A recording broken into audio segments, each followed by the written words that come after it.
हिमाचल के विश्वविख्यात शक्तिपीठ श्री नैना देवी में आस्था का सैलाब। रविवार की छुट्टी पर 20,000 से ज्यादा श्रद्धालुओं ने किए माता के दर्शन।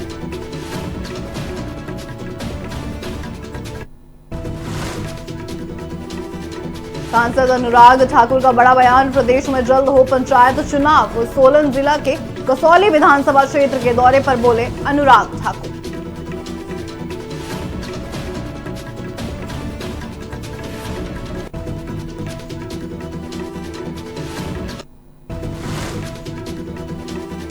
हिमाचल के सोलन जिले से बड़ी और दुखद खबर। अर्की के ओल्ड बस स्टैंड के पास मुख्य बाजार में लगी भीषण आग।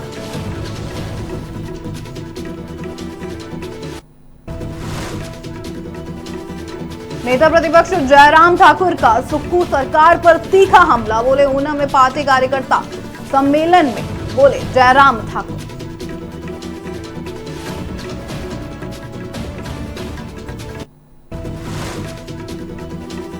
मनरेगा बचाओ संग्राम के तहत ऊना में कांग्रेस का उपवास कार्यक्रम। जिला कांग्रेस कमेटी ऊना ने एमसी पार्क में रखा उपवास।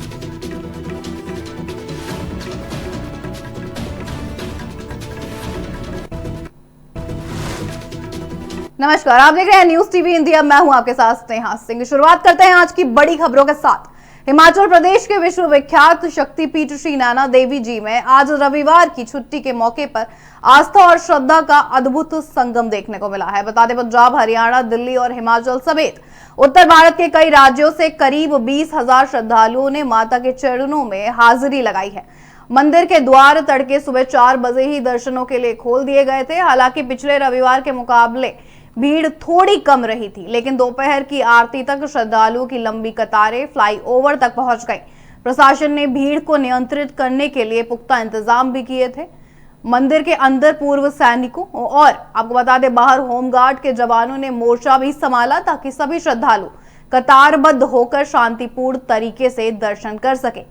दर्शन करने आए श्रद्धालुओं ने मंदिर न्यास के इंतजामों की सराहना भी की है। साथ ही पंजाब की समाज सेवी संस्थाओं द्वारा मंदिर के प्रवेश और निकास द्वारों पर चाय पानी की विशेष व्यवस्था भी की गई थी, जिससे कड़ाके की ठंड में श्रद्धालुओं को काफी राहत मिली।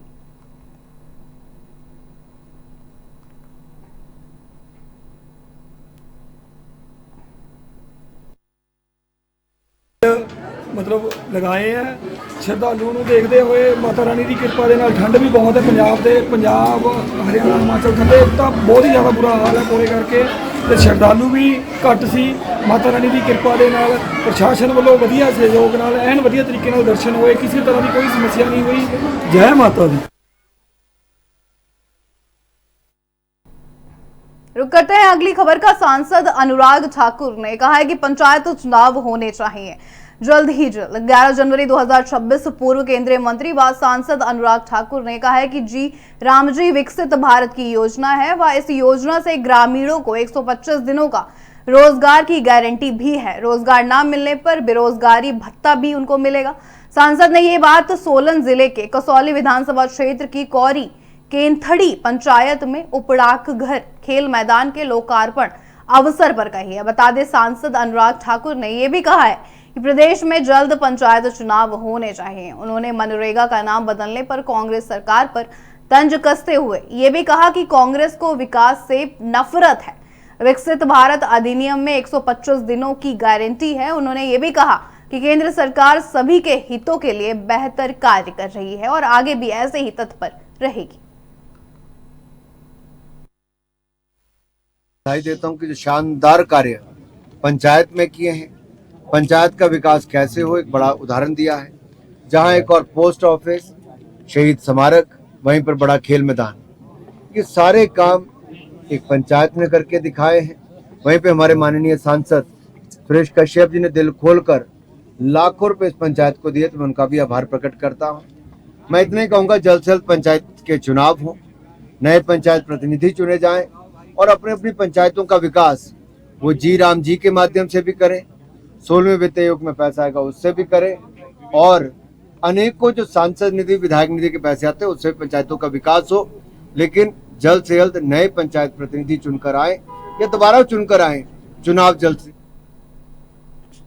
चलिए रुक करते हैं अगली खबर का। हिमाचल प्रदेश के सोलन जिला स्थित आपको बता दें अर्की से इस वक्त की बेहद दुखद और डराने वाली खबर सामने आ रही है। अर्की के आपको बता दें ओल्ड बस स्टैंड के पास मुख्य बाजार में आज अचानक भीषण आग लग गई है। देखते ही देखते आग की लपटों ने रौद्र रूप धारण कर लिया और बाजार की कई दुकानों और रिहायशी मकानों को अपनी चपेट में ले लिया है। जहां आग इतनी भयानक थी कि ये एक दुकान से दूसरी दुकान में लगातार फैलती जा रही थी। हालात की गंभीरता को देखते हुए प्रशासन ने मोर्चा संभाला।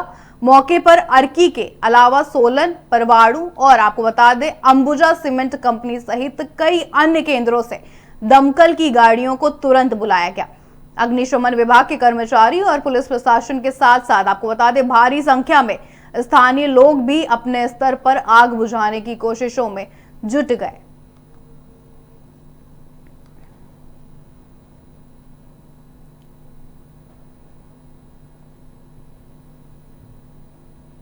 रुक करते हैं अगली खबर का। हिमाचल प्रदेश के पूर्व मुख्यमंत्री और नेता प्रतिपक्ष जयराम ठाकुर ने प्रदेश की कानून व्यवस्था को लेकर सुक्खू सरकार के खिलाफ अब मोर्चा खोल दिया है। बता दें ऊना में आयोजित पार्टी कार्यकर्ता सम्मेलन में शिरकत करने पहुंचे जयराम ठाकुर ने नालागढ़ ब्लास्ट और ऊना में हुए हालिया गोलीकांडों का जिक्र भी किया है। उन्होंने कहा है कि सरकार को आड़े हाथों लेना चाहिए और उन्होंने अपने बयानों से लिया भी है। बता दें जयराम ठाकुर ने नालागढ़ ब्लास्ट जिसकी जिम्मेदारी आतंकी संगठन बब्बर खालसा ने ली है उसे प्रदेश के लिए एक गंभीर चेतावनी बताया है। उन्होंने कहा है कि हिमालय जैसे शांत प्रदेश में गैंगस्टर, फिरौती और गुंडागर्दी का बढ़ना सुक्खू सरकार की व्यवस्था परिवर्तन के दावों की असलियत को बताता है। इतना ही नहीं, पूर्व मुख्यमंत्री ने कांग्रेस सरकार पर संविधान की धज्जियां उड़ाने और तानाशाही रवैया अपनाने का भी आरोप लगा दिया है। आइए सुनाते हैं क्या कुछ कह रहे हैं जयराम ठाकुर, पूर्व मुख्यमंत्री।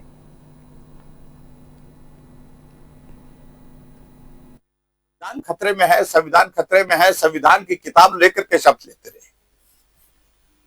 आज भी आप देखते होंगे कि कॉन्स्टिट्यूशन की वो किताब हाथ में लेकर के दिखाते रहते हैं, जबकि संविधान की अगर धज्जियां उड़ाई हैं तो वर्तमान कांग्रेस की सरकार ने उड़ाई। पंचायत के चुनाव इन दिनों में होने थे और पंचायत के चुनाव को टालने का रास्ता ढूंढते रहे। फिर सलाह करने के बाद किसी ने बताया कि डिजास्टर आया है, डिजास्टर एक्ट के जो प्रावधान है उसके अंतर्गत हम पंचायत के चुनाव टाल सकते हैं। और व्यवस्था परिवर्तन के इस दौर में देखिए जो संवैधानिक दृष्टि से एक एक्ट बना है कि पंचायत के चुनाव 5। चलिए रुक करते हैं अगली खबर का। अखिल भारतीय कांग्रेस कमेटी के निर्देश पर मनरेगा बचाओ संग्राम के तहत आज जिला कांग्रेस कमेटी ऊना द्वारा एमसी पार्क में आपको बता दें उपवास कार्यक्रम आयोजित किया गया है। कार्यक्रम में कांग्रेस नेताओं और कार्यकर्ताओं ने राष्ट्रपिता महात्मा गांधी की तस्वीर के समक्ष उपवास रखकर केंद्र सरकार की नीतियों के खिलाफ अपना अपना विरोध दर्ज कराया। बता दें इस अवसर पर कांग्रेस नेताओं ने यह भी आरोप लगाया है कि केंद्र सरकार मनरेगा जैसी जन कल्याणकारी योजनाओं को कमजोर करने में लगी हुई है और लगातार प्रयास कर रही है, जिससे ग्रामीण, गरीब, मजदूर और बेरोजगार वर्ग सबसे ज्यादा अधिक प्रभावित होता है। नेताओं ने यह भी कहा है कि मनरेगा केवल रोजगार योजना नहीं है बल्कि ग्रामीण अर्थव्यवस्था की रीढ़ भी है और इसे खत्म करने या सीमित करने की कोई भी कोशिश बर्दाश्त नहीं की जाएगी।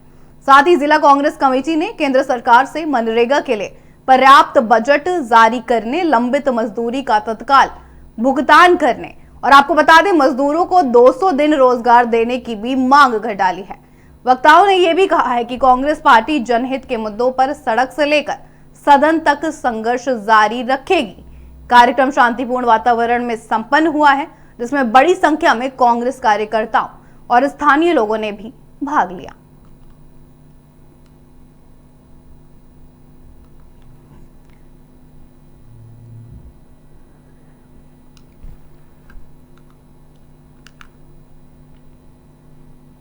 कार्यकर्ताओं ने मांग कर दी है पर्याप्त बजट और मजदूरी की भी। कहा है कि ये मजदूरों का हक है जो सरकार लगातार छीनने की कोशिश में लगी हुई है।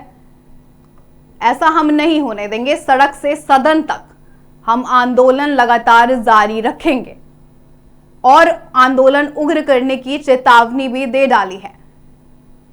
केंद्र सरकार की नीतियों का लगातार विरोध करते हुए कार्यकर्ता बताया साफ साफ असर सिर्फ मजदूरों और ग्रामीणों पर ही पड़ेगा। इस वर्ग को कमजोर करने की लगातार कोशिश की जा रही है, ये कहना है कार्यकर्ताओं का।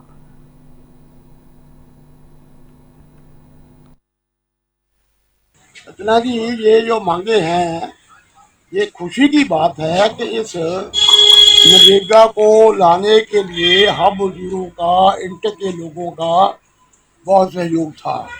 2005 में कानून बना, ये मनमोहन सिंह जी ने बनवाया था और सोनिया जी की कोशिश से ये कानून बना मनरेगा का।